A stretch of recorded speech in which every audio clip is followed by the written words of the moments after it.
I am so hoping this works. Keep your fingers crossed the sound doesn't go. If the sound goes, it's Hewlett Packard and Best Buy's problem. Please check out my Star Trek Next Generation recaps on Fridays, my If Then episodes on Fridays. I got a little carried away this month with Halloween. We did suspense, we did horror, we did thriller. I did some cozies, I did some not so cozies, and I'm finishing the month with extra special cozies. And Flashback Monday, where I talk about all my books from Romantic Times Book Review magazine. Sometimes I get carried away and do 70 or 80 or even 100 at some point. I take a few historicals, a few contemporaries, a few inspirationals, a few suspense, a few mystery, a few harlequin, a few paranormals. Talk about them all. And my daily book reviews. This is book 23 in the Temperance Brennan series.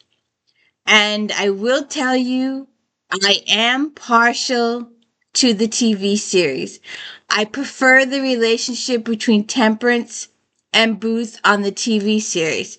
But, because Kathy Reichs has been very, very slow in getting the characters together in her books. And I will give you, before I forget, welcome to the D. Louise book series. I'm Christina, Kristina. This is where we read books and talk about books. There's no special effects here. There's no theme music. None of that fancy schmancy stuff going on here. So this is book 23 in the Temperance Brennan series. And we did talk about this on an If you like Patricia Cornwell or Kathy Reichs, you might like these other authors, so please go back and check that out. Homicides, there was forensics, there was a Scotland Yard, there was a detective, there was a Highlander, there was private investigators. No one has watched. So, and Black Authors was a good one. Please go check that out. And Native American, Tony Hillerman, Ann Hillerman, those guys, please check that out. Those were if-thens. We also just finished Patterson's Alex Cross series, J.L. Ward's Black Dagger Brotherhood series. We are in the middle of C.S. Harris' St. Cyr series, and we are starting Catherine Coulter's Sherbrooke series. So, this is book 23, and be aware of spoilers. I do not tell you who done it, but I will tell you everything else. But I won't tell you the who done it. Now, it starts off on a little rocky situation. Let me just do this once for me. It starts off in a little rocky situation because Temperance and Booth, he's Ryan in the books, are planning a romantic getaway for Memorial Day weekend. And they've been planning this a while. They've both got the time off. They're both going to go down and spend a week or so together and snuggle-luggly.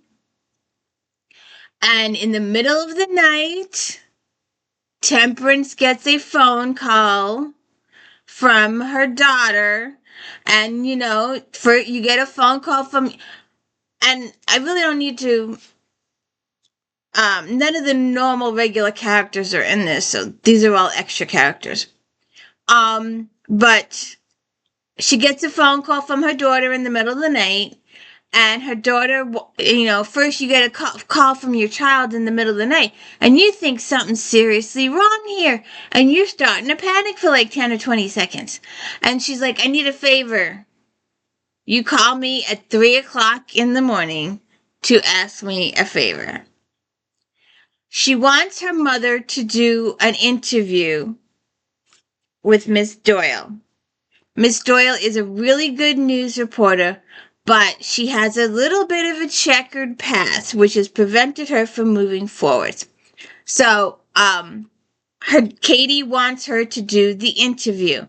Apparently, there was a house fire, and it takes a while to really get into the story and start. A lot of the questions are not answered. There's a side story, and I don't understand what it has to do with the rest of it, there's a little side story about a guy up in the hills, but that's a side story, and it doesn't really partake to the rest of it.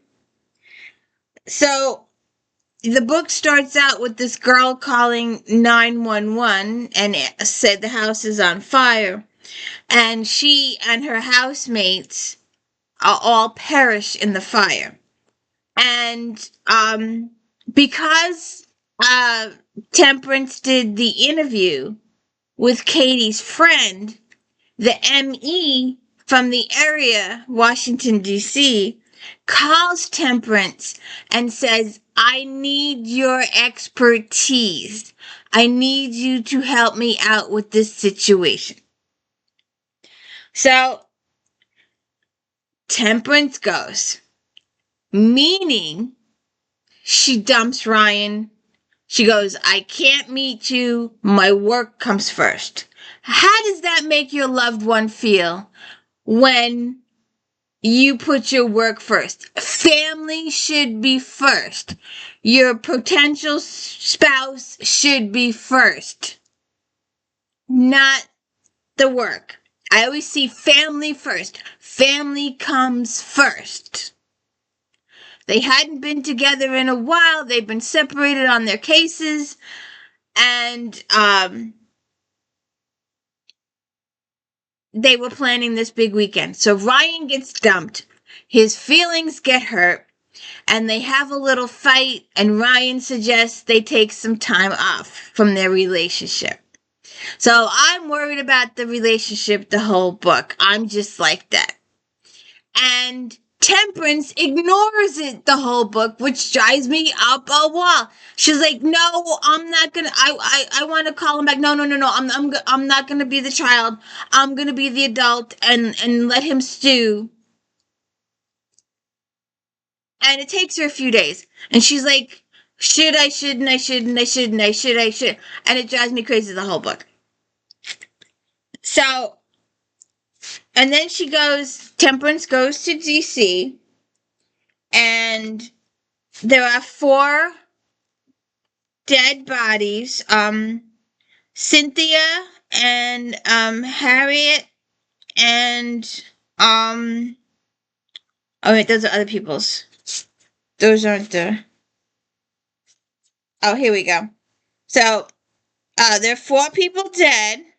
A 19-year-old Canadian, Skylar Reese Hill, and a Syrian who is the son of a diplomat, or an ambassador, should I say. 2 other guys who were drug dealers, I think. And there's a rumor at some point that there was a meth house, but that never gets confirmed. So Temperance goes to the scene, and she gets some interference, some male ego-ness from some of the people there. I do not like the detectives she has to deal with. They don't really want to interact with her or help her. She tries to help them with the investigation, and they just blow her off, so it pisses me off. So, and it's the, Jada Thacker is the medical examiner that calls, Brennan in. And then Sergeant Louis Burjo is in charge of the investigation, and he ignores quite a bit of what Brennan says. He wants no part of her. And it was a 3-alarm fire, and they had all these stuff show up. I don't know why I wrote down all. It was 6-engine company with 4 personnel and 3 ladders and 5 personnel and heavy rescue squad and the ambulance and EMTs and medics. I don't know why I wrote those down, but I did. So Brennan goes to the fire scene and meets Declan Hickey, belly nervous survivor, who say that there were 4 people in the house. So they have to wait till the fire cools down before they can enter the scene safely to retrieve the bodies. And while they're investigating the house the next day, after it's cooled down, the guy that she's touring the house with to find the bodies' locations to arrange for them to be released from the house, he falls through the floor. Apparently, there was a sub basement that was unknown. This is a really, really old house. It was built in 1911. And unknowns to anybody else, it had a sub basement of secret tunnels. And there are 9 rooms down there. And in one of the rooms, they find a female in a burlap sack bag. And so Brennan takes it upon herself to really get involved in this girl's case. And even when matters are kind of not fully resolved, but like enough resolved that she could leave, she opts to stay in DC and continue with the case than to go and get together with Ryan. So that just I know it was the plot line. I know it was the point of the book. But it kind of bothered me that once again she chose work over Ryan because she was a little afraid to deal with what was going on with her and Ryan. She was avoiding the her and Ryan issue. Also because of plot line issues, Brennan goes and stays with Miss Doyle, the reporter. And I don't know why that doesn't. Apparently, she's a billionaire, but Temperance doesn't know that in the beginning. And she stays in a house. She has person cook fancy, smashy meals. And the girl also has a boyfriend who shows up later. And, so then, Brennan gets all excited about the burlap bag, and she researches the burlap bag, and it was only manufactured for 5 years. And let me see what this says here. I don't remember, but it was just oh, this was another Ryan thing. So I've cleared my schedule for the entire week. How about I take a flight down to DC tomorrow? Then we set off for Savannah together. Road trip. You can be Thelma, I'll be Louise.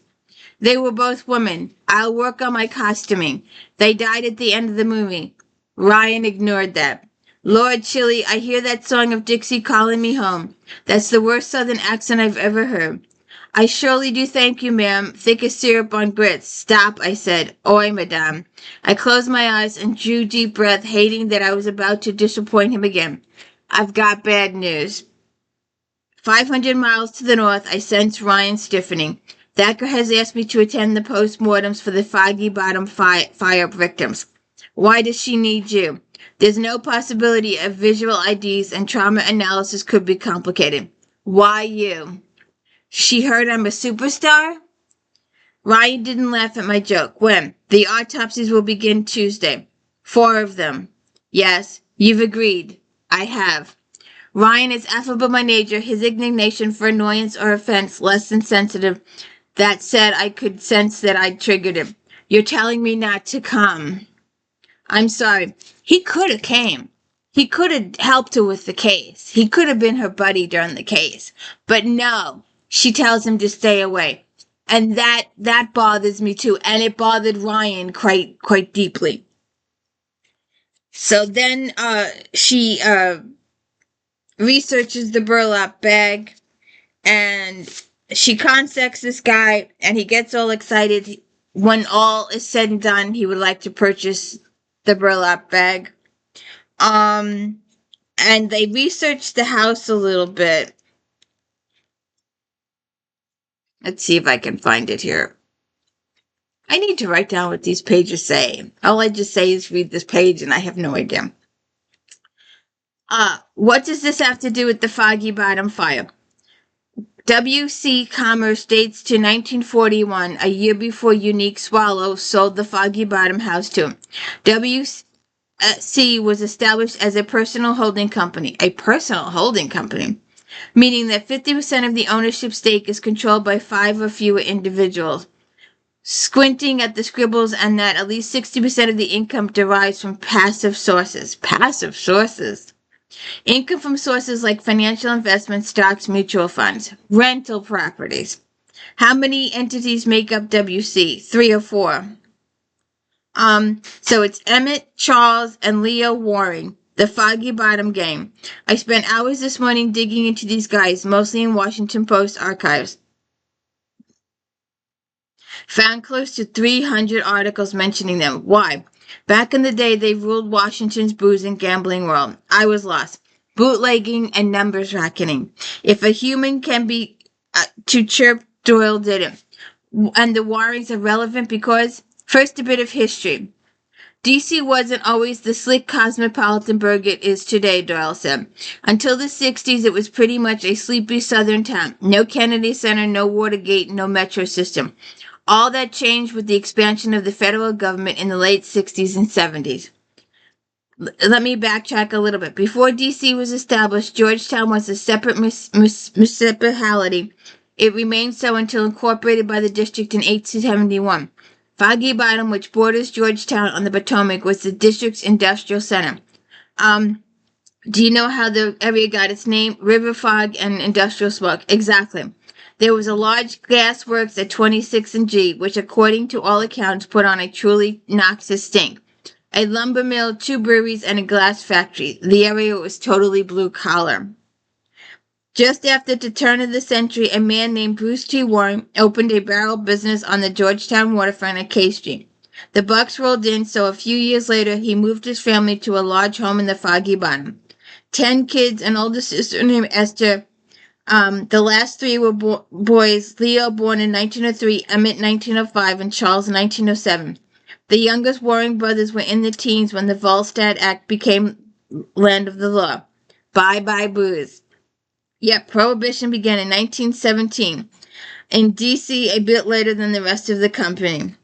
God bless the Women's Christian Temperance Union. The name peeps. Not at all. Anyway, Bruce's daughter Esther and her husband Bill Caddy were quick to see the opportunities offered by a demand for illegal alcohol. Their residence at a row house at 2512 K Street served as their base of operation. That's just west of Washington Circle and the present-day George Washington University Hospital. So we get a whole bunch more history about the house and its location and the owners. And so then she talks to the guy about the burlap bag, and like I said, he wants to buy it. And she helps out with the autopsies a little bit. She does a lot of research with Doyle. Doyle helps her a lot. And she also offers up, she decides she really gets invested in the girl in the burlap bag. And she really wants to find out who the girl in the burlap bag is. So she offers not to charge DC for her expertise, and instead of paying Brennan for her time in DC, use the money to pay for a genealogical genetic DNA test to find out who the descendants of this girl are. And then we discover some more descendants of the Warings, and that's where one of the motives is going to be with the Warings. There's going to be one motive with them, and there's going to be another motive that you don't see coming. So there's some murders going on here too. So to figure out what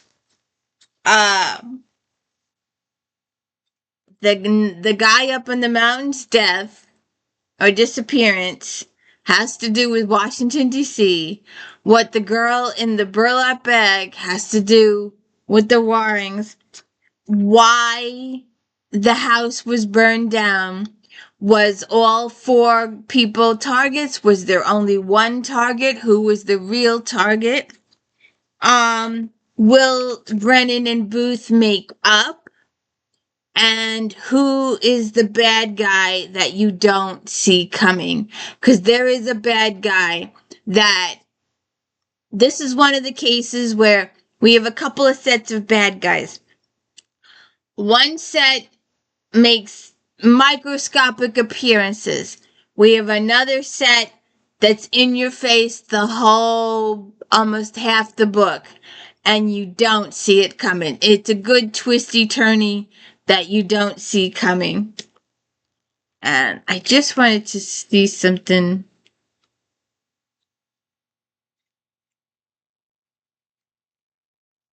So